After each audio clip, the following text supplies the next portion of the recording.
About 9 months ago, DJI released their insanely popular O3 Air unit. It set out to be the next generation of digital video transmission for FPV drones, allowing pilots to experience FPV flights in never before seen quality. Not only was this quality a massive upgrade for what the pilot sees, but it also brought the possibility to record that same video feed as a high quality recording straight from the Air unit. Prior to this, the only way to record good looking FPV footage was to mount a separate camera like a GoPro onto the drone and then control the drone by using another low latency camera. That specifically recorded footage is later what gets shared with the world and is how the majority of FPV shots have actually been recorded over the years. Now, there just happens to be one big issue with all of this. That issue is that additional cameras like GoPro actually require a drone that is capable of lifting the extra weight. That in turn forces the majority of small drones completely out of the picture, as they simply just don't have the power behind their tiny motors to lift such weight. Recently, however, Beta FPV decided to create a drone that conquers our little weight issue with the release of this guy, the FPV Pico.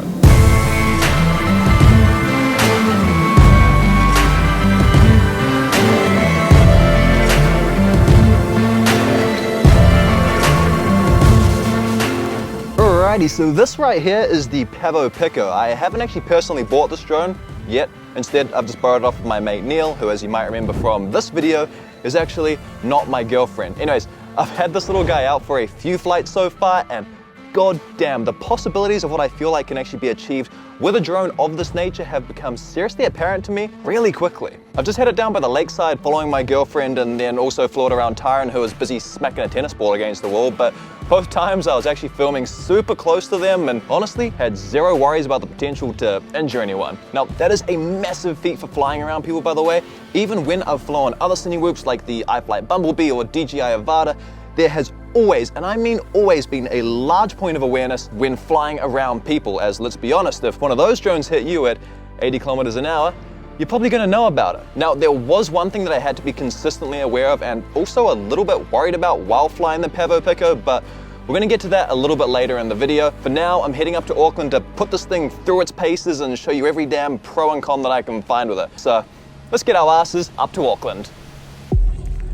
Okay, so the weather has decided to completely crap itself just consistently. It's either raining or it's super windy. Whatever it is, I thought whilst I'm waiting for it to stop, I may as well run you through the 7 main pros and cons that I've found that actually come along with this drone. Firstly, starting ourselves off with probably the most obvious factor here, the size. Now, interestingly enough, it's not just the size of this drone that gets me super hyped about it, but it's actually what the size brings along with it. For example here, if I take the Avata up for a hover,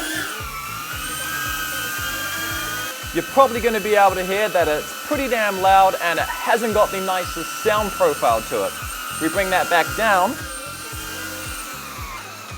Thank you, Avata. And we take the FPV Pico up. That is the difference.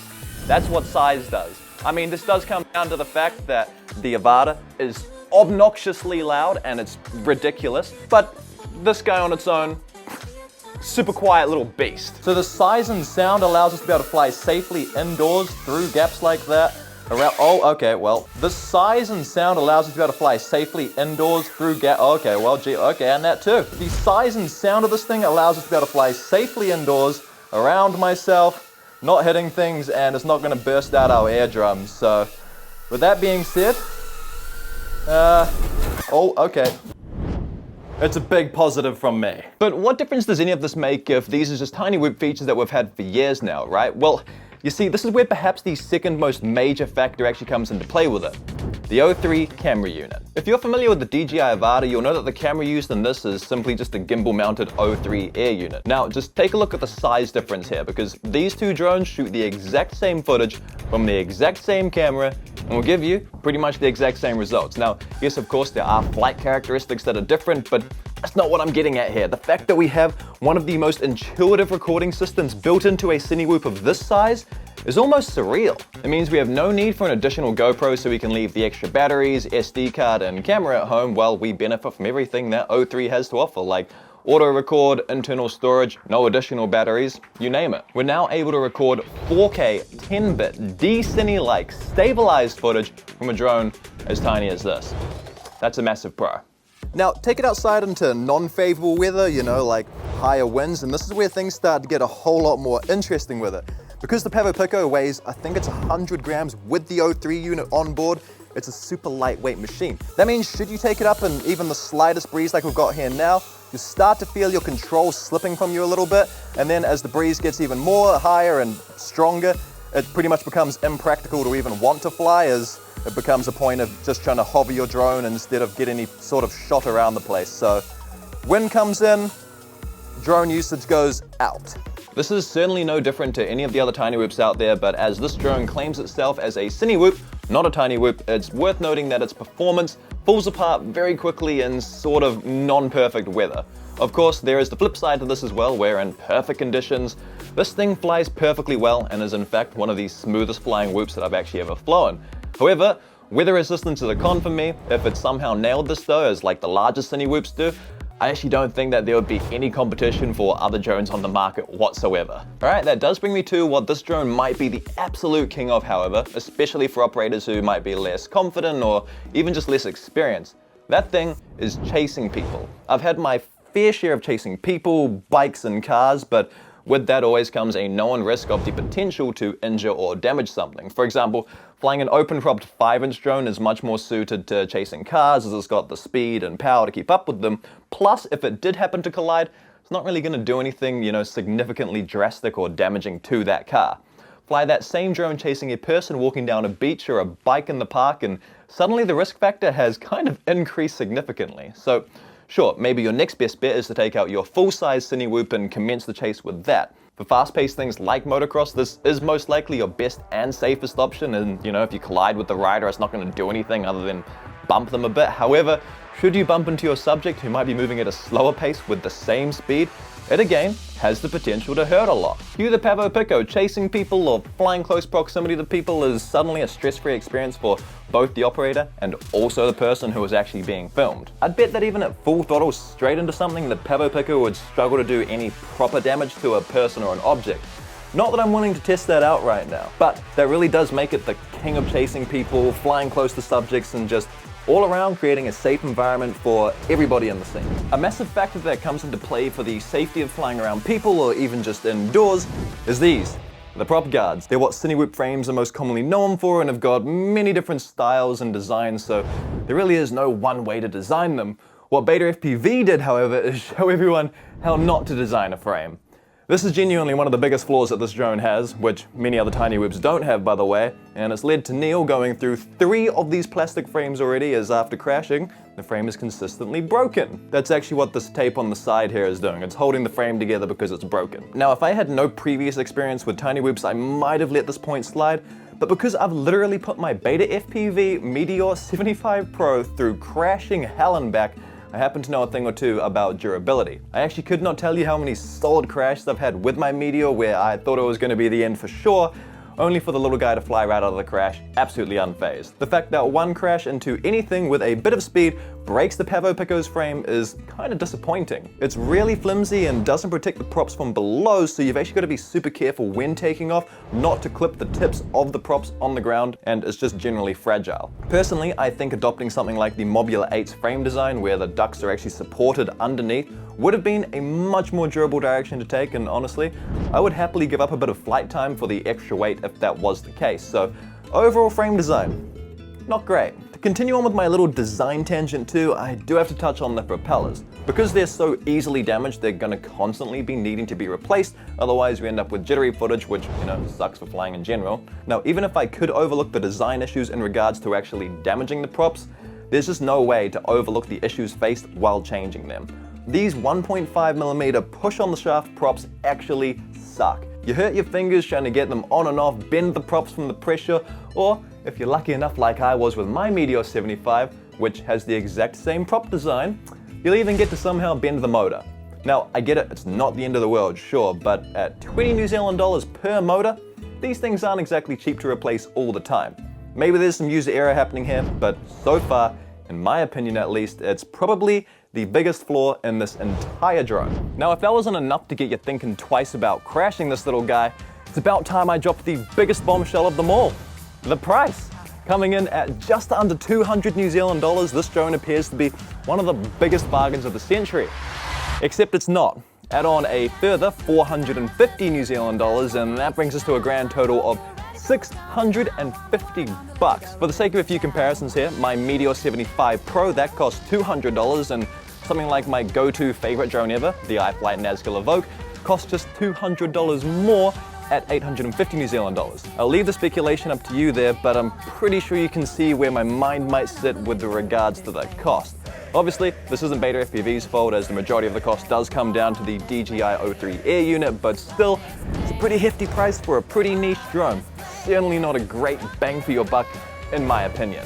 So it kind of looks like the weather's clearing up a little bit for us, which is fantastic. We've got no wind and also a little bit of sun coming out as well. So me and my stepdad, Nick, who's back there in the background over there, he's loading up the bikes, and we're gonna go and get some cool footage of him, hopefully, around in the forest without it raining. That'd be fantastic. So what are we waiting for?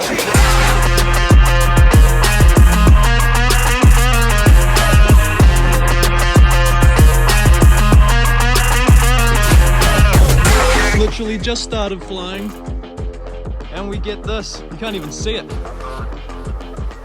It's pissing down again.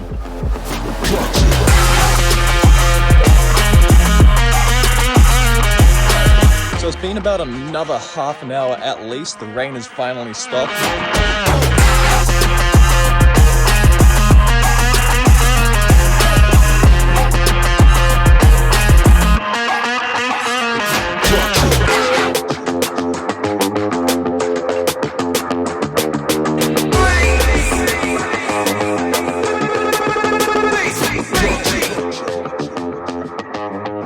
And that's a wrap on that real short shoot.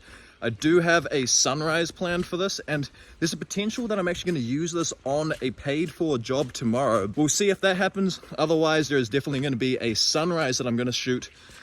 Man, oh, that footage has got me so hyped. So hyped.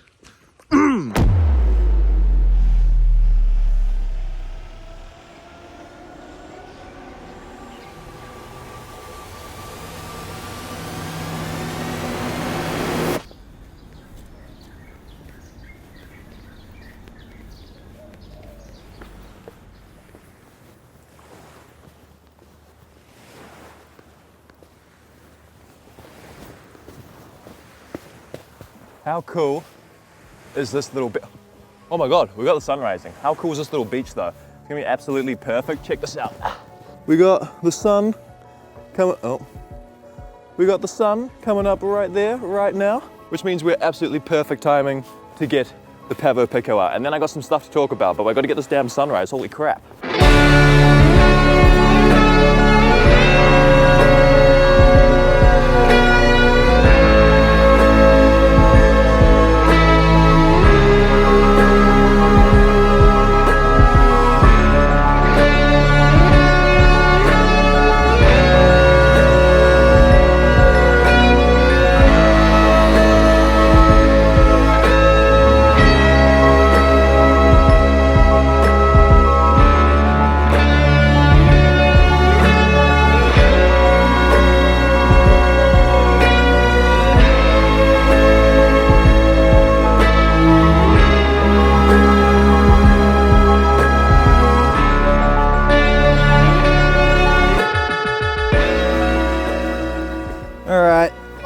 The last 24 hours, no, the last 48 hours actually, have been a complete and utter blur. Like, I mean that. The day after chasing Nick on his bike, which was yesterday, I ended up flying around inside of a building, a brand new office building.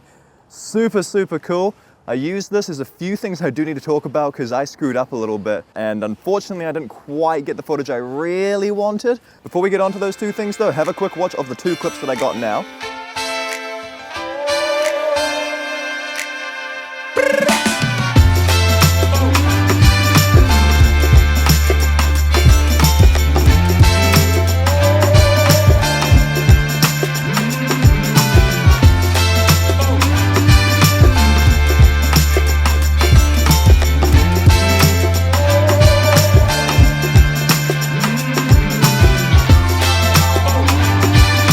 you couldn't figure it out really quickly, the biggest issue that I had there was the bobble of going up and down. And that's because I had to lower the camera angle. My first run through was like so fast, I felt like I was gonna be starting a bloody race inside the office, which is not what you want when working with clients, but I did end up lowering it and it helped out a lot. It just meant that my throttle control had to be extremely accurate, which is not. But that's not to say that I'm not happy with how that footage came out, and it's going to work an absolute gem in the edits that I'm doing, and all around I'm certain the client's going to be stoked with them as well. But then we move on to this morning, which just so happens to have been the first nice day that we've actually had in the entire 4 days. It's ridiculous. I've captured what I think is going to be absolutely awesome footage. Obviously I don't know this until I go back home, put it through GyroFlow and find out. But you guys already know. So that's where we're calling it quits on this video. I absolutely love this drone. I very may highly possibly be picking one up for myself. Tad expensive, but the actual use cases for professional use are definitely there. If you want to pick your own up, there's a link down in the description box below. Otherwise, come and watch this video here. You may find it helpful. Who knows? Maybe. No, you will. You'll go watch it. But yeah.